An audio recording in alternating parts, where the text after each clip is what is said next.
The path for the women's cricket semi-final in Asian Games has been filled with rain-induced twists and turns, ultimately leading to the selection of 4 deserving teams in the dramatic turn of events. Friday's quarter-final between Bangladesh and Hong Kong was abandoned due to heavy rains, propelling Bangladesh into semi-finals thanks to their advantageous seeding. This mirrored India's earlier journey into the semi-finals as their match against Malaysia suffered the same fate, with rain deciding their fate. Tomorrow, India is set to lock horns with Bangladesh in the semi-final, a contest that will be devoid of their star player Harmanpreet Kaur, who is serving a 2-match ban imposed by the International Cricket Council. Harmanpreet's suspension stems from an incident prior to the series against Bangladesh, where she was penalized for tampering the stumps and engaging in a disputed verbal duel with umpire. Consequently, she missed the first Asian Games encounter against Malaysia and will be sidelined for the upcoming semi-final. However, the ban could extend into the final if India advances into their high ranking provided by Sunday's semi-final showdown is also marred by rain, rendering it was a washout. Sri Lanka secured their spot in the semi-finals with an impressive 8-wicket victory over Thailand. Meanwhile, Hong Kong's hopes were dashed as the quarter-final clash against Bangladesh succumbed to the elements. Bangladesh capitalized on their higher rankings to earn a semi-final berth, much like the Indians' journey.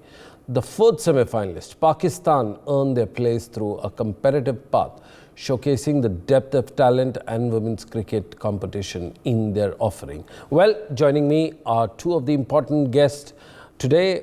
One is someone who takes out a regular magazine and is serving the women's cricket through his website, through his magazine, Yash Lahoti, founder of Women's Cricket Zone, and someone who's played the first World Cup for India, way back in 1978. It's Shobha Mundkar. Welcome both to the show. First, I'd like to just talk about the Asian Games and the squaring off between the top 4 teams. Yash, I would like to come to you first. What is your thought on the top 4 teams? Do you feel sad that the way it has turned out to be, considering the rain has marred this competition? Your views, Yash. So it's very much expected who the top 4 teams are, yeah, it's very sad to see that they have qualified into the semi-finals on the rain issue, because I'm sure Malaysia or Indonesia or Hong Kong would have wanted to play some cricket with these top nations, because it's a good rubbing when you get to play against these top nations, because they generally don't get to play. Right. So in case that would have been possible, it would have been great. But right now, how it looks like, it looks very sad. But yeah, very much expected those top 4, and I hope that there is some sort of a cricket that's happening, and we are able to see it. Shobhaji, good morning. I'd like to come to you, Shobhaji, if you can hear us. Good morning. It is a great departure from what the women's cricket started off, and you happened to play the first World Cup way back in 1978. Just tell us how the entire journey has been in the last 4 decades. Shobhaji? Shobhaji, you'll have to unmute your laptop and then get on to the game. Now, can you hear me? Yes, absolutely, Shobhaji. Please go ahead with your memories of the 1978 World Cup. Well, those memories will never fade away from my heart and my mind. Though we did not really, we didn't have that much of coverage and that much of media that came in. But the little that I can think of, we had to face the strongest team in the first round. And then we were taken to Hyderabad to see the finals. So Australia was playing England in the finals, and that match really sunk into my heart, and I picked up the good points and the bad points to improve our game, and the good points that would take us ahead. Well, we'll continue our discussion on your 1978 World Cup and come back into today's day and age, where we are talking about the Asian Games semi-final, which is an upcoming Very close contest. India is going to face Bangladesh. Again, Yash, I'd like to come back to you. India and Bangladesh. What happened in the last encounter between the two teams? India lost the match. Harman was upset and Bangladesh was a little shade better than what India was doing. Your views? So Bangladesh did play better in those games, but Go on. I think you've muted yourself. I think, Yash, I'll have to interrupt you here. We can't hear you right now. If you can hear us, there seems to be some technical glitch right now. If Yash can come back again with his audio in place. Yes. Right. Shubhaji, I would like to ask you about the close contest that happens, close matches that happen between the two teams. Your views on one of the closest matches that you've played in the World Cup and during part of your career. Shubhaji, can I get your views on the close contests?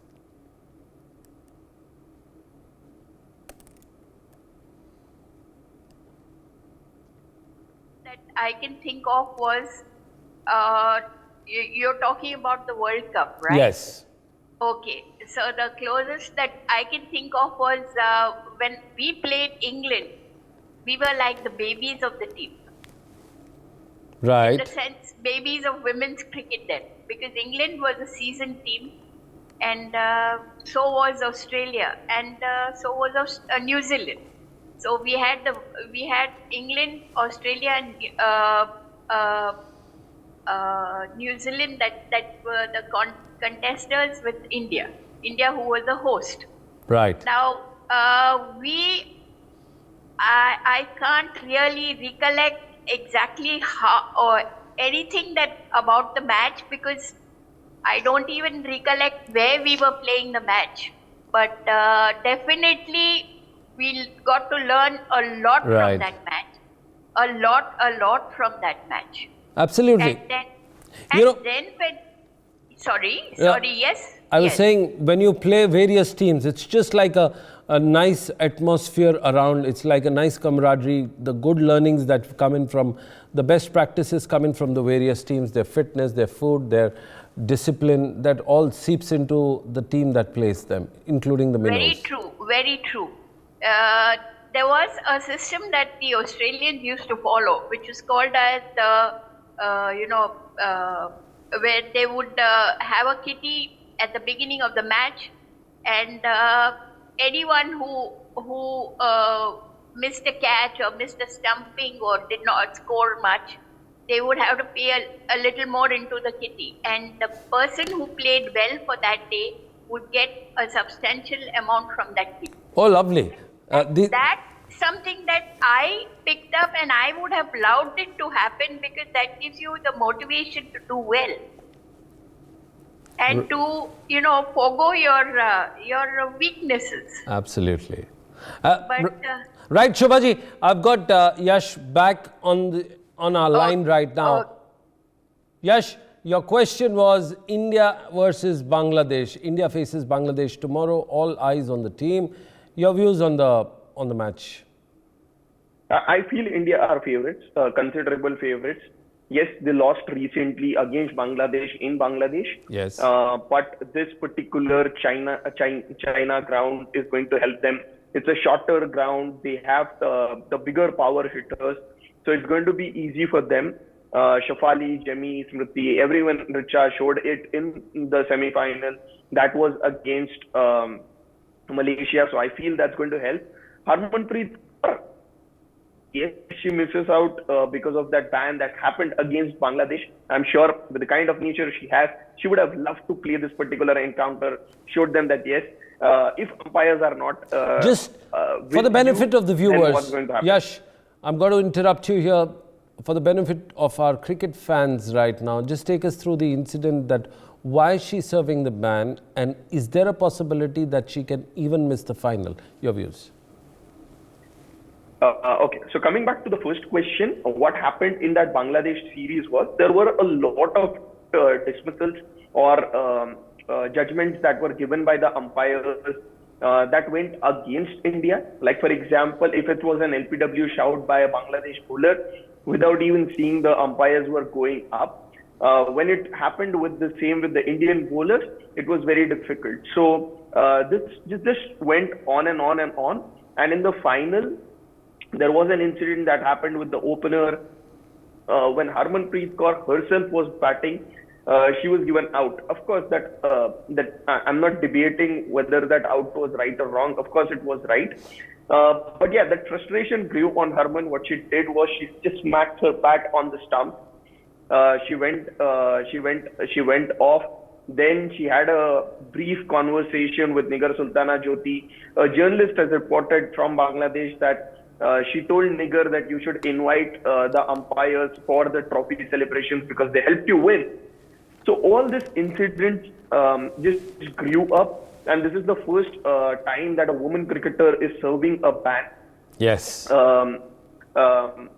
Never ever has it happened before. And coming back to this particular question, that can she miss the final? Yes, she can, if the toss does not happen tomorrow. So if the toss does not happen, India basically go to the finals because they are a higher ranked team, and they will directly face whosoever Sri Lanka versus wins between Sri Lanka versus Pakistan. Because the toss did not happen, the match technically did not start. Right. So Harman did not serve her ban. Right. So that's why then she will have to serve her ban in the final. That's basically technicality.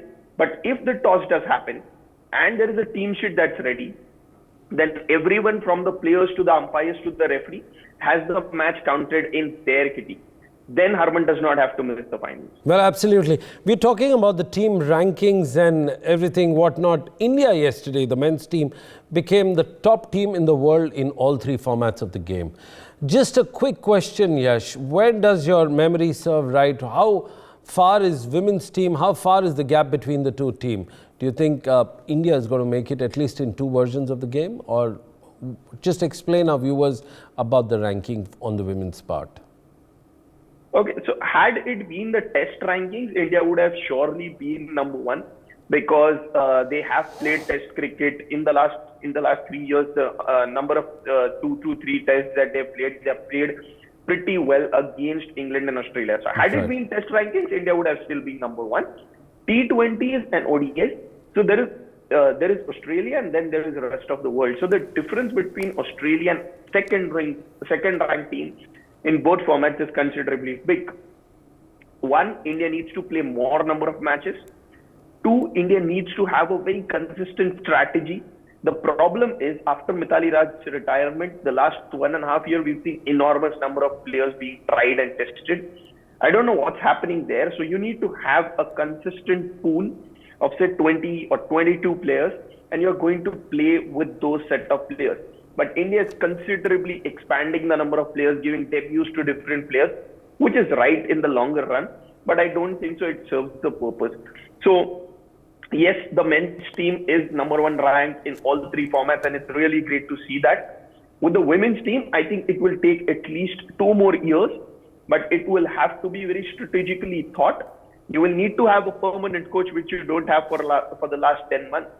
And the captain and coach needs to sit down with a particular strategy, have a considerable pool of players from which they are playing. And there needs to be separate strategies for the ODIs and the T20s, like the Aussies do, like the English do. And then only you can possibly aim for that number one ranking. Absolutely. The coach and the skipper needs to sit together, but more importantly, coach needs to ensure that the skipper actually makes it to the team, who's currently serving a ban and will probably miss out on final if the rain delays happen. I'll come back to Shubhaji. Shubha, yesterday was a very eventful day. Thanks to the MCA, we had a congregation around the World Cup. Now, World Cup fever is in the air.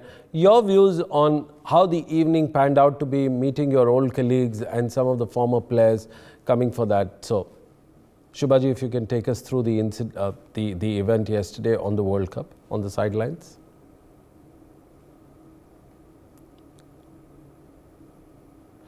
Shubhaji, I think you've got to unmute yourself. Okay. Yes, sorry. go on, please. Yeah.